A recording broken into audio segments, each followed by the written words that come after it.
Al-Mu'min Media.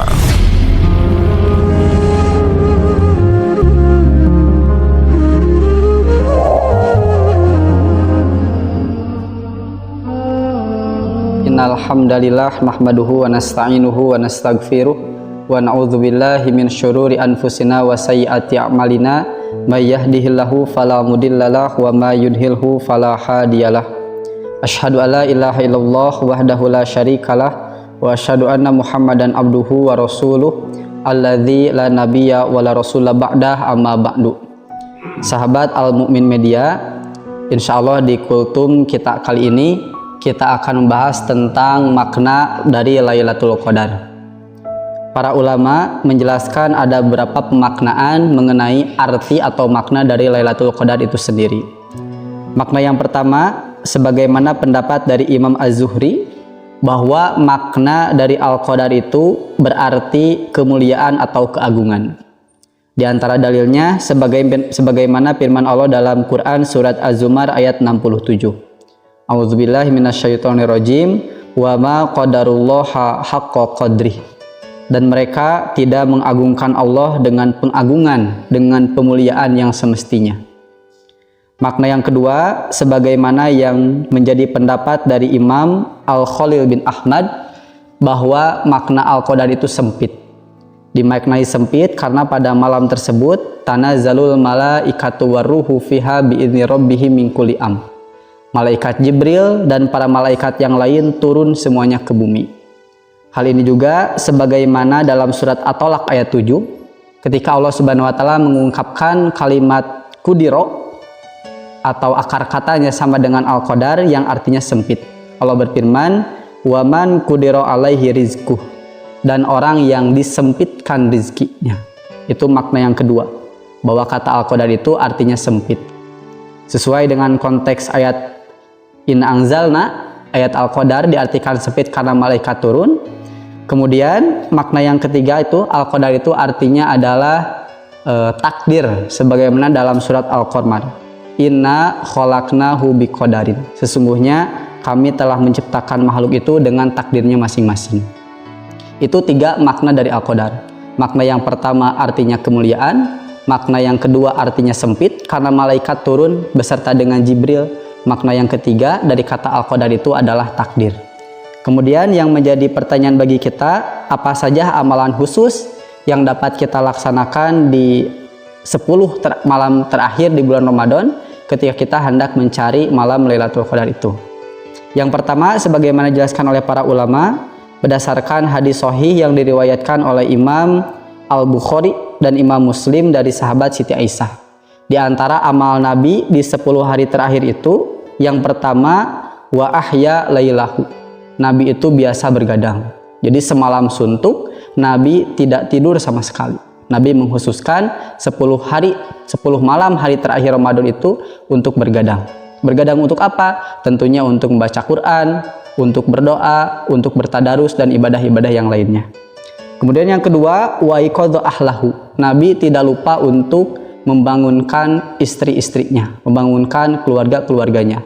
Ini jadi dalil bahwa orang yang bisa atau ada harapan mendapatkan Lailatul Qadar itu bukan hanya orang yang berdiam di masjid, tapi kaum perempuan yang berada di rumah pun memiliki harapan yang sama, memiliki kesempatan yang sama untuk mendapatkan Lailatul Qadar, yaitu dengan cara beribadah di sana. Kemudian yang ketiga, Nabi itu syada mizarahu. Ini merupakan ungkapan kinayah secara bahasa. Syada mizarahu itu artinya Nabi menguatkan atau mengeraskan ikat pinggangnya.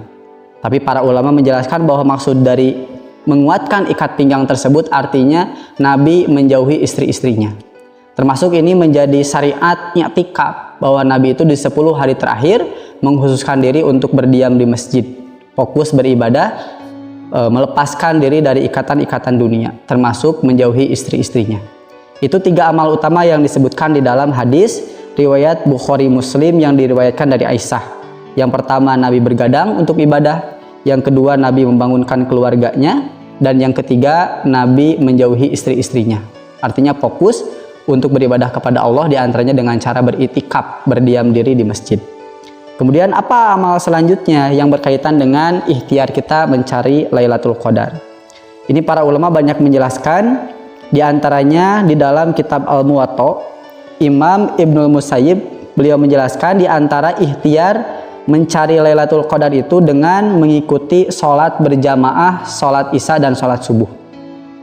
Beliau menyatakan, man syahida Lailatul Qadri yakni fi jama'atin, barang siapa yang dia berupaya untuk mencari Lailatul Qadar dengan sholat berjamaah, maksudnya berjamaah sholat isya dan sholat subuh, faqad akhadha bihadhihi minha, maka sungguh dia telah mengambil bagian dari Lailatul Qadar itu.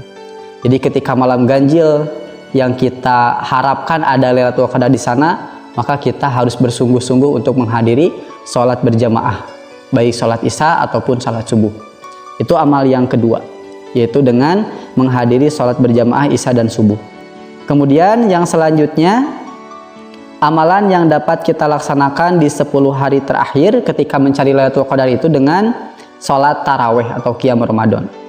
Hadisnya riwayat Bukhari Muslim, Rasul bersabda, man qoma Lailatul Qadri, barang siapa yang melaksanakan sholat malam bertepatan dengan Lailatul Qadar, imanan wahtisaban, karena keimanan dan mengharap pahala dari Allah, ghufirallahu ma taqaddama min dzanbi, maka besar harapan dia akan mendapatkan ampunan dari Allah. Itu yang ketiga. Yang keempat, amalan di malam Lailatul Qadar itu dengan memperbanyak berdoa.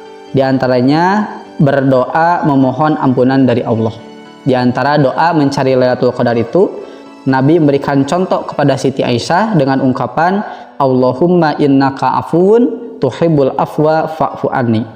Allahumma ya Allah, innaka sesungguhnya engkau afuun, maha pemaaf, tuhibbul afwa, engkau mencintai pemaafan, fa'fu anni, oleh karena itu maafkanlah diriku. Sahabat Al-Mumin Media, itu diantara ikhtiar kita dalam mencari Lailatul Qadar. Sebagaimana yang pertama tadi, Nabi bergadang full untuk beribadah. Yang kedua, Nabi membangunkan istri-istrinya, keluarganya agar sama beribadah walaupun di rumah. Kemudian yang ketiga, Nabi menjauhi istri-istrinya, diantaranya dengan cara i'tikaf. Selain dari 3 amalan itu, ada amalan yang lain. Di antaranya kita dengan bersungguh-sungguh dalam menghadiri sholat berjamaah, baik berjamaah isya dan subuh. Kemudian yang ketiga, kita memperbanyak berdoa. Kemudian yang keempat, kita melaksanakan qiyam Ramadan di dalamnya. Sahabat Al-Mumin Media, itu yang bisa disampaikan berkaitan dengan makna Lailatul Qadar dan bagaimana ikhtiar kita untuk mencarinya. Mudah-mudahan di Ramadan kita kali ini kita dapat mendapatkan kemuliaan dari Lailatul Qadar tersebut. Aku lu qouli hadza, astagfirullah li wa lakum. Assalamualaikum warahmatullahi wabarakatuh. Al-Mumin Media.